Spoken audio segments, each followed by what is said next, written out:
Hello, my name is Russell Myers. Welcome to Issues Unite. Now, I never deny that much of my content has a negative turn to it. At the same time, the focus and purpose of in my case, is far different from the typical demoralizing and divisional attempts made by corporate media and mindless echo chambers. The goal of my observations is awareness, enlightenment, and actual unity. No, I do not think that unity will simply happen. It's something we have to work toward. The major enemies of any form of positive unity are those who refuse to leave their respective echo chambers and surrender their cognitive dissonance in favor of something greater. Those proposing violence in any form on any side of the equation are traitors to this country. They should be viewed as such and shunned at all cost. Yes, the past 4 years have demoralized many in this country. 2020, above all, has strained the spirit of countless numbers of Americans. Never before have so many in this country, in sheer numbers, perhaps even percentages, been forced to utilize food banks for survival. Never have many faced the very real prospect of eviction in only weeks. None of this means we have no path forward or no reason for hope and optimism. Though real change will again take work on our part, plus patience. It is an absolute fact that we will endure more sacrifice and suffering before enough people are willing to join the movement needed toward change. We will not endure these things willingly. They will be forced upon us. But we will strengthen our resolve to make those changes and will bind us together along the way because of that suffering. This Thanksgiving and holiday season, many among us will lack the resources to celebrate in a traditional way. Trust me, I have been there. I have gone through Thanksgivings where all I had to eat was chicken or even hot dogs. Yet I was thankful for what I had at the time. This brings up another psychological theory. It's called the optimal level theory.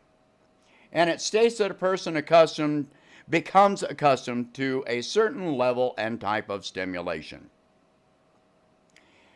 Right now, as a country, we are on the downslope of decades of being spoiled as a general rule. Many are in states of mourning and are literally in various stages of grief and loss. You do not have to suffer a death close to you to go through those stages. Some are in denial that our economy and country are in decline. Others are in the stage of anger. Others are in bargaining stage, believing that prayer is going to change something. Many are in the depression stage. Eventually, most of us will reach the stage of acceptance. We will accept having less and adapt to it. This is when people will look around and realize they are far from alone in their lack and longing. Only then can we move forward to take action as a society.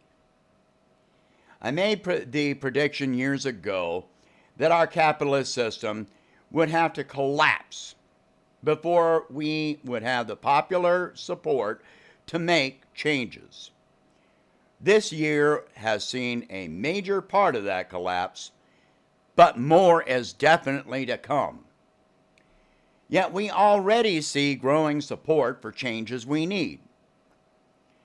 In the early 90s, we had the conversation for universal health care. That discussion faltered and was not revived on a large scale until the discussion of a public option in 2008. That was denied us, yet gained more traction with Sanders in 2016. This year, partly due to so many losing health insurance during the pandemic, the majority of Americans are in favor of it. This is only one example of why I made that prediction. It's relatively rare today to hear someone say, "I don't want to pay for someone else's health care." They have finally realized that they can well be on the receiving end. Many have seen relatives and friends do without medical care. They have finally realized that corporate profit has no place in between you and medical care.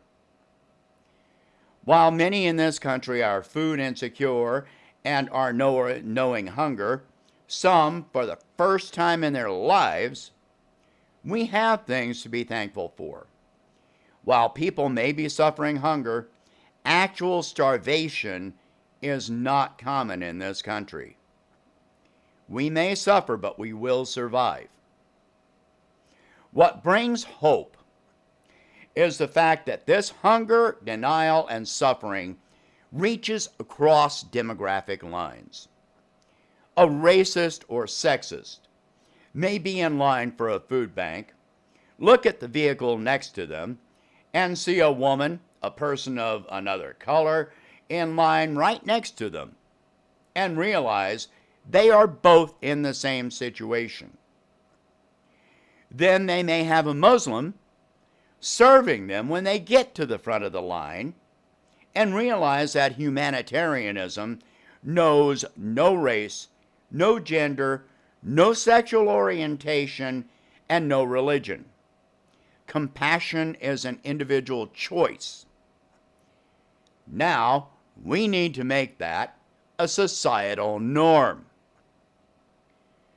Another reason this should give us hope is that once so many people know hunger, they are more understanding and compassionate toward others in the future that know hunger. Those of us that have known hunger in the past are the most likely to be donating to or volunteering for food banks during this crisis period. Let me piss some people off right now.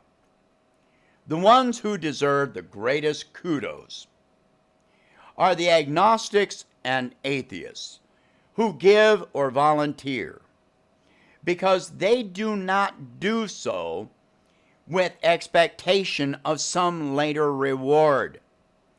It is their current action, right now, which serves as a personal emotional reward. One more reason for hope from this is that people are not blind. When you sit in line for donated food along with tens of thousands of others, you have time to reflect. What should be realized by each and every one of them is that the food is actually there. It exists. As a nation, we have the resources to provide for our people. The only reason they are waiting for donated food is because of capitalism standing as a barrier. It is capitalism which denied them food. It is socialism which is providing the food. The same is true for housing. Right now, millions of Americans have been evicted, are being evicted, or may be evicted in mere weeks. Yet, the housing exists. We have more vacant structures than we currently have homeless. for each person that is evicted, there will be a structure they know exists, sitting empty while they are forced to seek assistance from relatives, friends, or homeless shelters. Or they will be forced to live in tents or cardboard boxes. Their very survival will depend on socialist resources, while it is a capitalist system which placed them in that position. The same holds true for medical care. Medicare and Medicaid are socialist structures at their core. While many complain about how much they cost, and the cost keeps increasing, their attention is diverted from the fact that the reason for this drastic cost is because these systems are forced to pay funds out which go to capitalist profits. Our government is currently paying a large portion of the cost of responding to the pandemic, using funds which at some point society will be forced to pay, which makes the care provided now another socialist response. If a person is left with debt, that debt is because of capitalist greed. Through all of this suffering, we are watching as the Federal Reserve, the government, and elected officials hand out massive sums to bail out corporations which are laying people off. You cannot blame the pandemic alone because this was happening before the pandemic. The pandemic only accelerated what was already occurring and was going to continue. It's like riding in a car which is slowly accelerating versus the driver suddenly punching the gas pedal.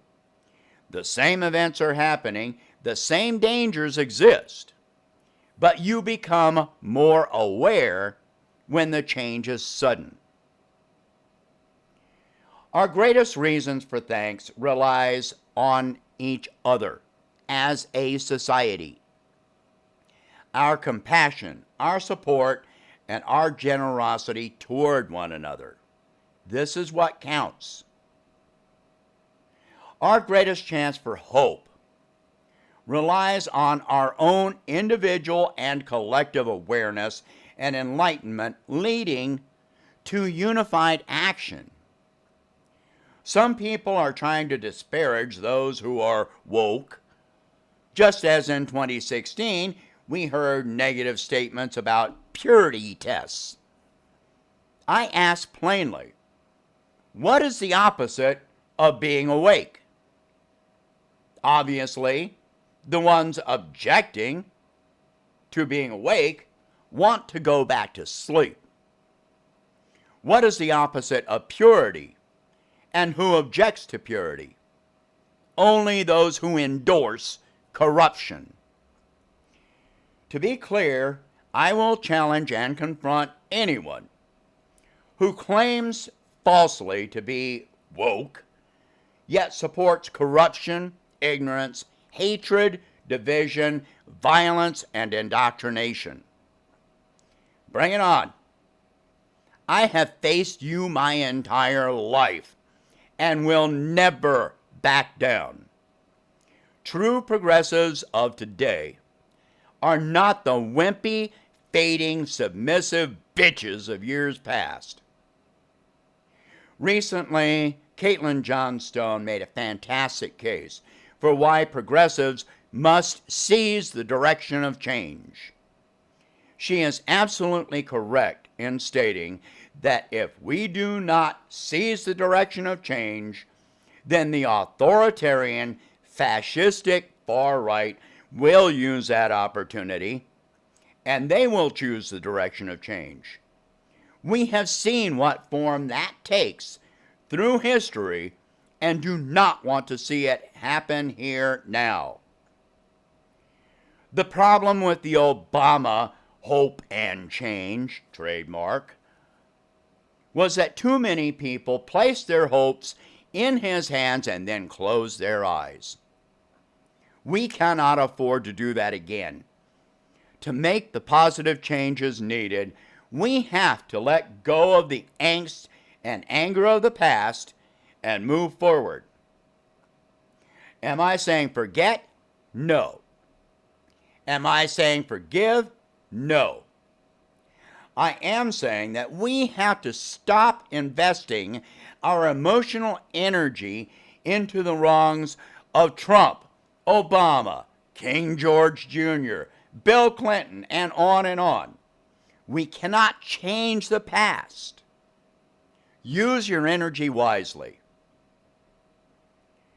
If all you want to do is cry and whine about how difficult this is, then stand down and get out of the way.